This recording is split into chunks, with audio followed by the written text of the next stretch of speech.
अध्याय 100 उत्तरी क्षेत्र। युग जब दरवाजे पर पहुंचा तो उसे बस कुछ छात्र जमीन पर दर्द से छटपटाते हुए मिले, लेकिन फिर उसकी नजर दूर एक इमारत पर गई जो कि इस आश्रम का ऑफिस कहा जा सकता था। वहां उसे कई लोग बेहोश मिले और युग समझ गया कि ये सब इन लोगों का ही किया हुआ है, और भले वो नोबल बच्चे हो या सामान्य बच्चे, वो सभी आश्रम के छात्र हैं। युग कभी किसी से नफरत नहीं करता था और वो सबको एक नजरिए से देखता था।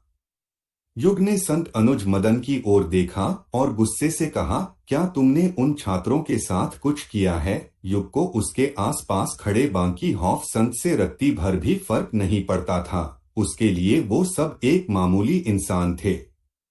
संत मदन ने हंसते हुए कहा, हाँ, वो कीड़े मेरा रास्ता रोकने की कोशिश कर रहे थे। मेरे दोस्तों ने बस उन्हें थोड़ा सा सबक सिखाया है, और वैसे भी बच्चों को शिक्षा देने में कौन सी बुराई है। वो और उसके साथ वाले सभी हंसने लगे और तरह तरह की बयानबाजी करने लगे। युग ने कुछ नहीं कहा और फिर उसकी आंखों में एक अजीब तरह की रोशनी चमकने लगी, और ये देखकर वो सभी घोड़े बिफर पड़े और उल्टी दिशा में भागने लगे, और उन्होंने अपने पीठ पर बैठे सभी हाफसंतों को भी गिरा दिया, और वो सेना के बीच से होकर भागे तो उनका फॉर्मेशन भी बिगड़ गया और जो बैटल ऊर्जा थी वो सब बिखर गई। अब वो सभी सैनिक एक मामूली सैनिक के अलावा कुछ नहीं बचे।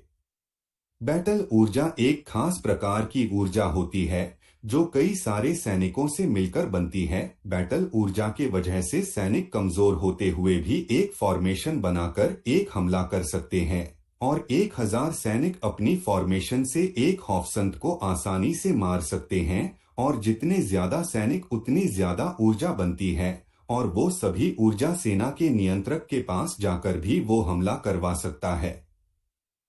वहीं युग आगे बढ़ता जा रहा था और उसके शरीर से अचानक से एक तेज आग की लपट निकली, और उसकी आभा इतनी भयानक थी कि जैसे पूरा क्षेत्र जलते भट्टी में पहुंच गया था, और युग की आभा के दबाव से हड्डियों की कड़कड़ाहट की आवाज भी सुनाई दे रही थी, और इमारत भी हिलने लगे थे और तेज हवा चलने लगी थी। ऐसा लग रहा था कि तूफान का देवता खुद आकर खड़ा हो गया हो, और उसी वक्त युग के आंखों की चमक गायब हो गई।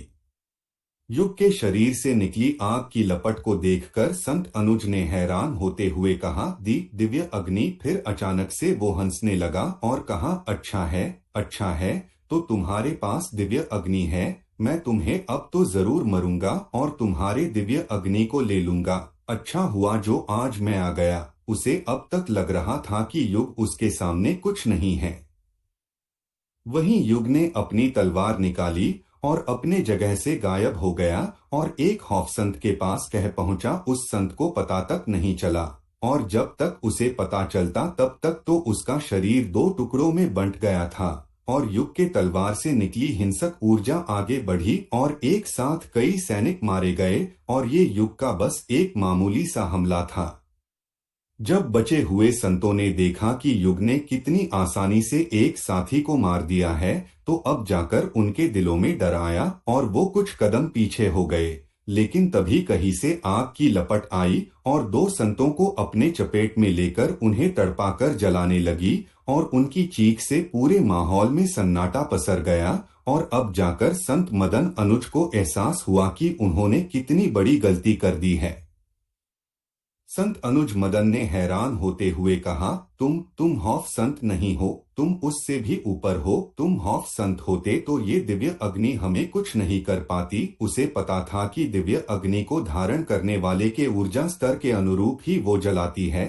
हाँ, वो एक रैंक ऊपर वाले को घायल कर सकती है, लेकिन इस तरह से नहीं जला सकती, और ये बात उसे समझ आ गई थी। युग ने कुछ नहीं कहा और तुरंत एक और हौफ संत के पास पहुंचा और उसे गर्दन को धड़ से अलग कर दिया, और ये नजारा बेहद डरवाना था। और जब राजा जो कि पीछे खड़ा था ये देखा तो उसकी हवा टाइट हो गई। उसे अब समझ आ रहा था कि क्यों उसके पिता युग को अपना दोस्त बनाने पर तुले हुए थे, क्योंकि यदि युग चाहता तो कब का उसके राज्य को अपने काबू में कर लेता, लेकिन उसने ऐसा नहीं किया। जब अपने 4 हौफ संतों को इस तरह मरते हुए संत अनुज ने देखा तो उसने तुरंत कहा, नहीं, तुम हमें जाने दो, हम लोग उत्तरी क्षेत्र के राजा के अंदर आते हैं, तुम हमें नहीं मार सकते, हमारे राजा तुम्हें नहीं छोड़ेंगे। वो जानता था कि वो युग से नहीं जीत सकता था, तो उसने बस ऐसे ही युग को डराने का सोचा, क्योंकि आज यदि वो बच जाएगा तो भविष्य में जरूर युग से बदला लेगा।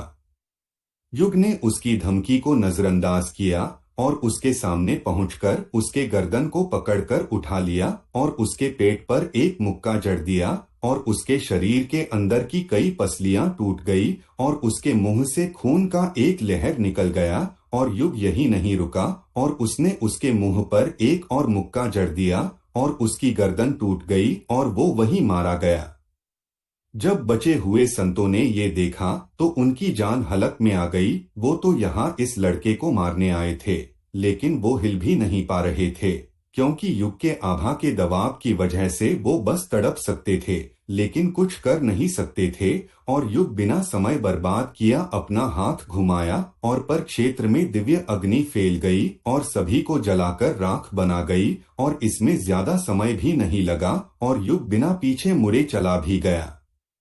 कुछ समय बाद युग, ईशानी और उसके भाई अर्णव सभी आश्रम से निकल गए और अब युग ने अपनी मंजिल तय कर ली थी कि उसे अब उत्तरी क्षेत्र जाना है, क्योंकि जिस राजा के नौकर हाफ संत हो तो वो क्षेत्र भी ज्यादा ताकतवर होगा। और रास्ते में राजा मिला जिसने युग को उत्तरी क्षेत्र के व्यापार संगठन के बारे में बताया और युग वहीं के लिए निकल गया। और उत्तरी क्षेत्र में उसके साथ कुछ अच्छा और बुरा होने वाला था, जो हमें समय आने पर पता चलेगा।